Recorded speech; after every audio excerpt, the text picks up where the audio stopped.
Most of my favorite games have no thematic setting, or at least one that is so minimal you could throw it away without losing anything in terms of gameplay. This is especially true for card games such as The Mine, The Game Extreme, and Trio, which are numbers on cards. That's it. That's all you need for engaging gameplay, along with rules that, of course, create that gameplay. You have lots of card games that are just colors and numbers, or numbers and colors together. That's it. Whatever fanciful world you want to imagine yourself playing that game in, it's all up to you and your fellow players. I have lots of abstract strategy games like Donuts and Flugelrad and Triad. They're fantastic looking games, but they're just pretty components on a relatively blank board. Even Donuts, which has a name that suggests something, it's just because the pieces are rings so that you can see the line on the space underneath the piece, because that line is an essential gameplay element. So Donuts is nothing other than what the piece looks like, but you're never going to think of food while you are playing that game. Even stuff that has a setting, like Expeditions Around the World, Wolfgang Kramer design that I plan to cover in the future. Yes, you are planning expeditions that all players are participating in, moving about a world map in order to visit different locations and show that you've been there. But the game could just be a plain board with dots and lines. That was originally how the game was published in 1974. Wolfgang Kramer's one of his first publications. The system has been changed over the years and modified in different ways, but you could just have that abstract and lose nothing in terms of the gameplay. Or something else I plan to cover in the future, the Veil of Eternity. You are collecting monsters in order to score points, but of course the monsters are just flavor. You could just have colored cards with text on them, because all that's important is knowing how to score those cards. That's all you need to know. Of course, some games go there, such as Scorecards, a game in which you score cards. And all you need is the cards with text and a color, so you know how to score them.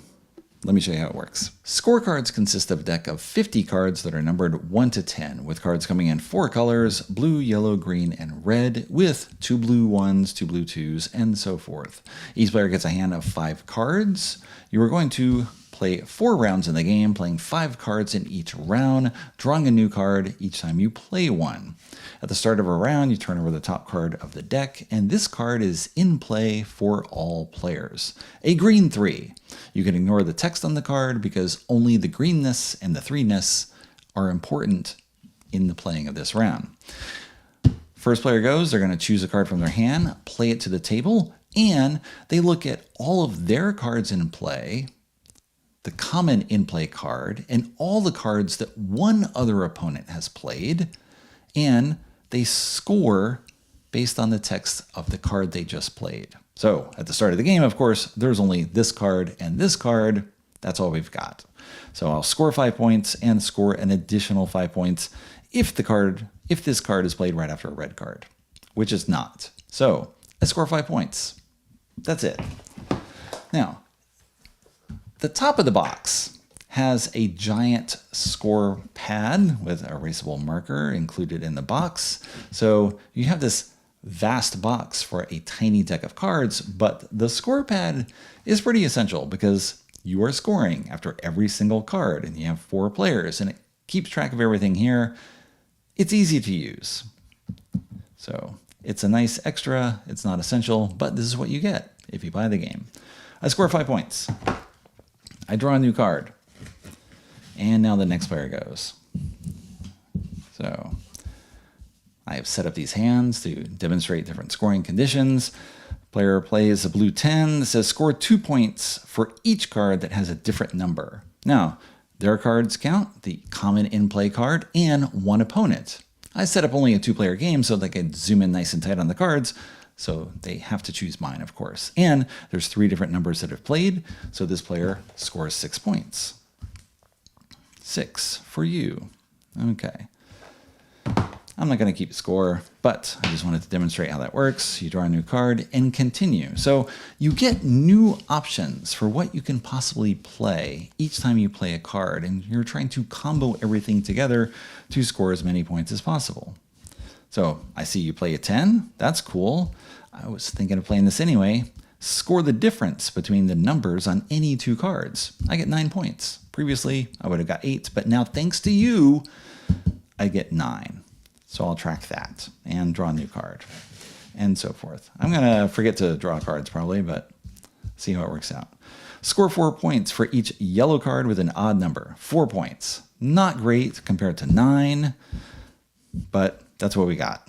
Sometimes you just have to go with what's here, or you're setting up things for the future. So I play this, score 2 points for each green, red, and yellow. 1, 2, 3, 4, 5. 10 points for me.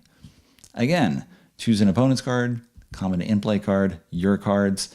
I set this all up. So 5 points wasn't great, but I was planning to get 8 after that, and then I was planning to score, and I would have gotten 8. And now because of what you played, I get an extra 2. So score 3 for each red, 6 points. They had no red apparently, but thanks to me, they score this. Score 4 points for each 8, only 4 points. Score 4 points for each 7. One of the blue sets is just this. It's all score 4 points for each number that is on that card. So it's very straightforward. Score 8 points here. Hey, they got dealt 2 7s. Last, score 5 points per card in one run of 2 or more cards where everyone is a different color. So for example, well, look at this. 10, 9, 8, 7, 20 points off this one card. Everything worked out perfectly. You don't see 20 points too often. At least I don't think I have. Once in my 4 games. Score 2 points for each odd number. 1, 2, 3, 4, 5, 6. So 12 points for that. Now again, you'll be drawing cards each time you play. So at the end of the round, you have 5 cards, and these are the cards you will use at the start of the next round. So ideally, you are playing things to maximize your score now and trying to set yourself up for the future. Seems good. Now, it doesn't always work out. Sometimes you will just get a set of crummy cards that you initially see nothing to do with. I was dealing myself random hands just to see what I would come up with. And I hit this one. Let's pretend we're starting with this green 3 again. Score 2 points for each card 6 or less. Okay, I can get 4. Score points equal to the highest yellow. Well, there's nothing in play initially, so this would have to come after the 4 or someone else's. Score 4 points for each red card with even number. Again, only 4. 5 points for a card in one run of 2 or more where they're the same color. That's nothing right now. 4 points for each one. That's only 4. And this we've already discussed would be a 4. So it's pretty terrible. Ideally, you are going to be drawing things that will allow you to work on what you've already played and what one opponent has already played, and then make gold out of nothing. That's the hope anyway. You are going to track all the scores, right? So whatever I scored here, 10, 4, 4, 20. Again, I'm just making all this up. 30, 43. Whoever has the highest score in a round gets a bonus of 5 points, so I'd actually get 48. That is my score for round 1. You then erase this. And then you're going to write the numbers for round 2 and write that total. Maybe I do worse. And so forth. You add up the 4 rounds, and then you get your final score. So, extremely handy score chart that makes the box bigger than it could be.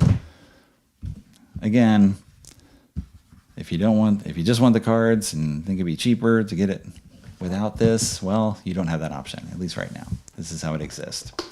You play 4 rounds, whoever has the highest score wins. There's an overview of scorecards, which I played 4 times to date, twice on a production copy with 2 and 4 players, and twice on a prototype with designer Mike Fitzgerald, as he was still developing the game, and both of those games were with 3 players. Gameplay is extremely straightforward. Play a card, score it, draw a new card, do this 20 times. Who has the most points and wins. You have a little mini puzzle when you're looking at your initial hand. How do you want to organize things in order to maximize your score? And then you're going to draw new cards and possibly adjust the planning of what you're going to do. Or an opponent will play something that makes one card suddenly more valuable than the other. And so you're going to play that instead. Little puzzly challenges. You might have something where if I play this card first, then this will be worth more because this scores off red cards and that's a red card. Or maybe if I reversed it and played this first, this would be worth more because this is even and this scores off even numbers. Often it's just a counting exercise where you're trying to maximize each score based on whatever you have, with, again, small adjustments based on what you draw and what other people play. But you can't account for what anyone else is going to have or what they're going to play. You can't imagine that you're going to get that colored run of the 10, 9, 8, 7 with all different colors. You can't plan for that. You can only have that fall into your lap. So it seems like there's a limit to how skillful you can be at scorecards, just recognizing things that are falling on the table, or at least the possibility of what's coming.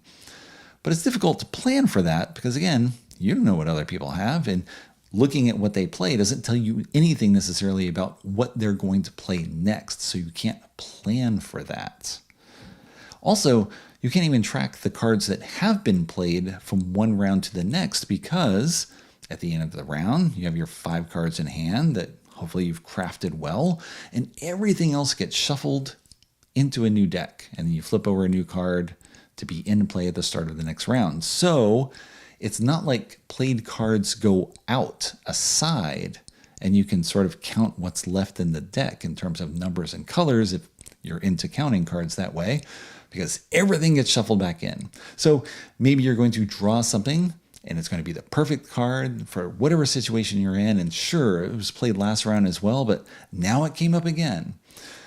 That's a good thing, but it's also a bad thing if you're trying to figure out what could possibly come up.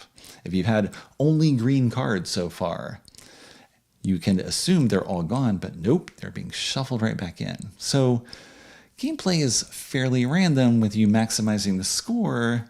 So it's a neat challenge, but it's not clear how much better you can get than just figuring out what's in front of you. It's a fun challenge, but it feels a bit limited compared with something like Splitto. So here's another example of a game that is numbers on cards. Numbers on colored cards, in fact. And it has cards that give you scoring conditions. But Splitto works a little differently because you are playing cards between you and the person on your left and you and the person on your right. So you're going to score for each of the card collections that are next to you. And you can play into either collection. You can play a card that has a scoring condition, or you can play a numbered and colored card. And then you're going to score based on how well you meet those conditions. So you're working with someone else, and you're working with a third person on separate scoring conditions. So now you are working together and you have some intention of what you're trying to do. And you can look at the cards that you have because you are going to play a card and then you pass them. So I can play a card into a pile knowing that I'm passing it to my neighbor who is also my partner building this up.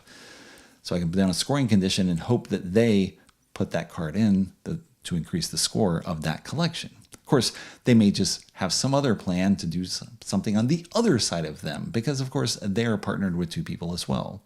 I may miss something that the person to my right hands me where they set it up. But there's more going on because you are now working with other people and you are more dependent upon them in a meaningful way because you are sharing information. That's what works a little differently here compared with scorecards. It's not bad. It's just, it feels a bit more random because there's no planning for what you're doing, but just trying to maximize what you have. And that's that. Which again, works well if you like puzzle games. You try to figure out what you have and you can gamble a little bit depending on what you're playing at which time. The cards have all variable values just depending on what could possibly be played in a round. So you have score 4 points for each one. Well, there's only 5 ones in the deck. So you could score 4, 8, 12, 16, 20 points. There's your range. That's what's possible. How realistic is it that the situation is going to come up at just the right moment to maximize it for 20? You can't anticipate, again, what people are going to play after whatever you play. There is a variant where you can just score for everything in play rather than just choosing one opponent. That would give a little wilder scores and give an advantage to people playing later in the round, or at least after everyone. But the first player action changes each round, so everyone gets a chance to be first player.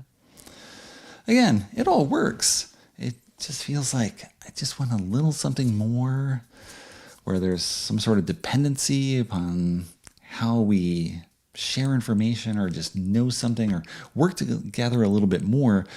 So it's not necessarily like I'm playing against this random entity that is shooting out cards that then I'm going to ideally profit off of with my own cards.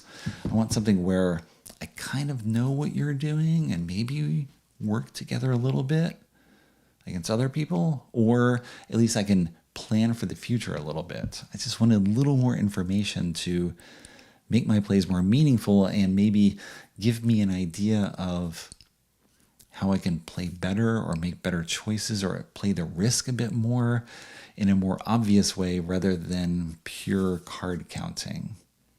Because that's not what I do. I do not weigh the percentages and calculate everything to determine what's there. I'm just often going by my gut.